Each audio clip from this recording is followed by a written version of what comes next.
နောက်ရှေ့ချမ်းနောက်ချမ်းနှစ်ခုကြားက giant တဝက်ဝက်ခဲ့တဲ့နေရာကိုယခုလိုလေးတိုင်းပြီးတော့3နဲ့စားပါမယ်ပြီးရင်အမှတ်ကလေးမှတ်ပါမယ်အမှန်လေးရပြီဆိုရင်ရှင်တော့ယခုလို45ဒီဂရီမြင်းဆောင်လေးတွေကိုရှေ့နောက်မှာဆွဲပြပါမယ်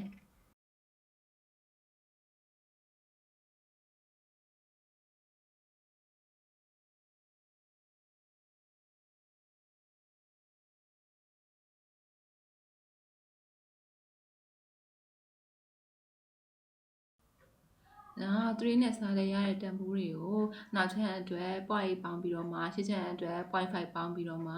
အမှတ်လေးမှတ်ပါမယ်အမှတ်လေးတွေကတော့ခုနက45 degree စောင်းထားတဲ့မြင်းဆောင်ပေါ်မှာမှတ်ပေးရမှာဖြစ်ပါတယ်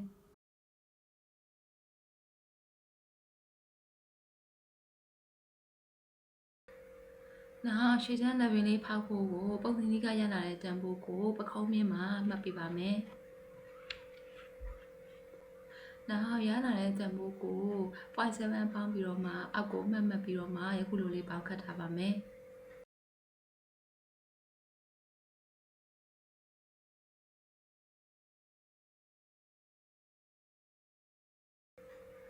အောင်လေးခတ်ပြီးသွားပြီဆိုလို့ရှိရင်တော့အထက်မှာမြင်းဆောင်လေးဆွဲပေးပါမယ်နောက်မြင်းကိုရလာတဲ့မြင်းလေးကို3နဲ့စားပြီးတော့မှအမှတ်လေးမှတ်ပေးပါမယ်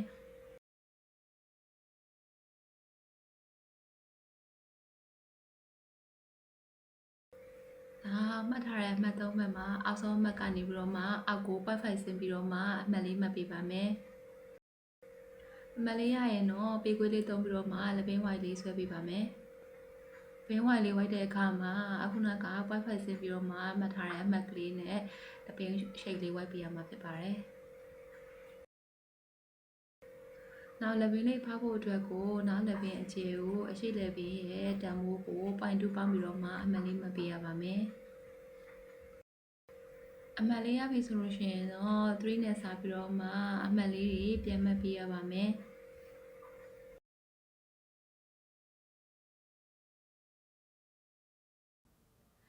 3နဲ့စားလို့ရတဲ့အမှတ်လေးတွေမှာနောက်ဆုံးအမှတ်မှာတောင်းလိုက်မြင်းလေးဆွဲပေးပါမယ်တောင်းလိုက်မြင်းလေးရပြီဆိုလို့ရှိရင်တော့ညာဘက်ကိုမြင်းလေးဆွဲထားပေးရပါမယ်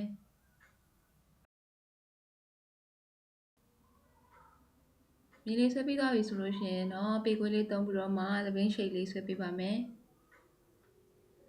နောက်ရှေ့ချမ်းပခုံးဆောင်လေးရဖို့အတွက်ကိုလက်ပင်အတွက်ပေါင်းခတ်ထားတဲ့နေရာအပေါ်ကိုယခုလိုလေးထောက်မှတ်ကြ90 degree လေးတင်ပြီးတော့အောက်ဘက်ကို22 degree ဆောင်းပြီးတော့မှမြင်းဆောင်လေးဆွဲပါမယ်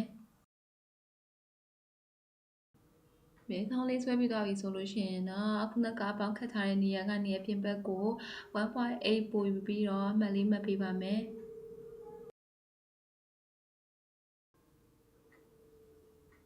နောက်ဂျိုင်းတောက်လေးထည့်ဖို့အတွက်ကို formula နဲ့ထည့်ပြီးတော့မှပုံသင်နည်းလေးတွထားပေးရပါမယ်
နောက်ထဲတော့ရှေ့ချမ်းနောက်ချမ်းရဲ့ဂျိုင်းကိုတိုင်းပြီးတော့မှအဲ့ဒီရလိုက်တက်မို့အတိုင်းရှေ့ချမ်းနဲ့နောက်ချမ်းဘက်မှာအမှတ်မှတ်ပြီးတော့မှမြင်းဆောင်ဆွဲပေးပါမယ်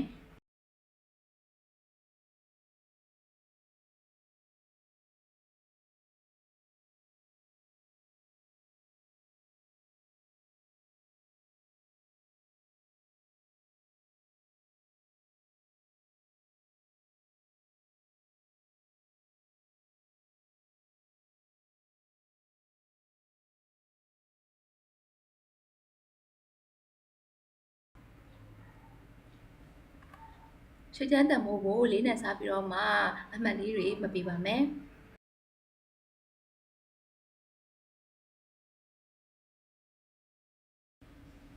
နောက်ချမ်းရဲ့အပေါ်ပိုင်းမှာရှေ့ချမ်းရဲ့တမိုးအတိုင်းအမှတ်တစ်ခုမှတ်ပြီးတော့ 1.8 cm ရှိတဲ့တောင်းမှတ်ကြမြင့်တို့လေးဆွဲပေးပါမယ်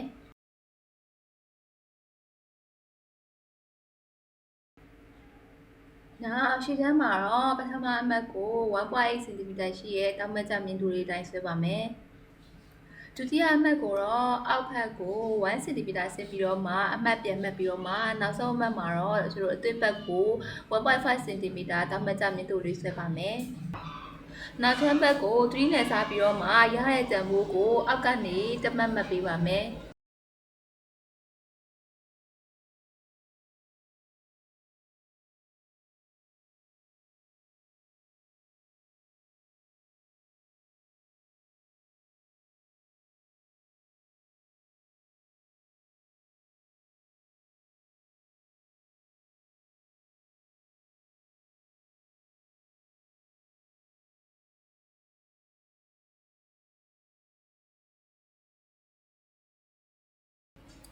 နောက်တစ်ချက်တော့လောဘတမိုးကတော့မိမိတို့တိုင်းလို့ရတဲ့အတိုင်းတာလေးတိုင်းမှတ်ပြီးတဲ့ခါကျတော့အခုလိုလေးချယ်တို့ဂျိုင်းချစ်ပြင်းနဲ့လာပြီးတော့ဆက်ပေးပါမယ်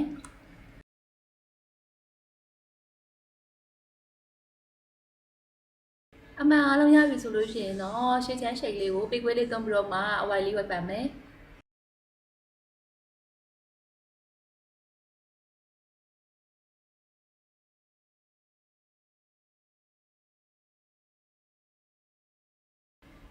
နောက်ချမ်းမှာလည်းယခုလိုပေးခွေးလေးသုံးပြီးတော့မှဂျိုင်းရှိတ်လေးဝတ်ပေးပါမယ်